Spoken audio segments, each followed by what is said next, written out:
மாமா உங்க பார்வை என்னை எப்ப வந்து சேர்வ அழியாண்டி இந்த போர்வ இப்ப கட்ட வேணும் தீர்வ மாமா உங்க பார்வை என்னை எப்ப வந்து சேர்வ அழியாண்டி இந்த போர்வ இப்ப கட்ட வேணும் தீர்வ கையை தொட்டு மந்திர சொல்லி கன்னி பொண்ணு தூண்டாதே ஆசையில முத்திர வச்சு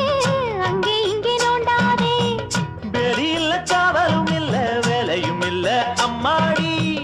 தாலி கட்டி கட்டிலுக்குள்ள சம்மதம் சொல்லு அம்மாடி மனசு தொட்டு ஏத்து போட்ட என்ன தடையுண்டு மாமனே இளம் வயசு பொண்ண வசியம் பண்ணும் வளபிக்காரன் நல்ல மனச தொட்டு மயங்க வச்சு வளர்க்க போறேன் அட போட்டு விடு பொன் வளவி பூட்டி விடு நீ போட்ட பின்னே பாரு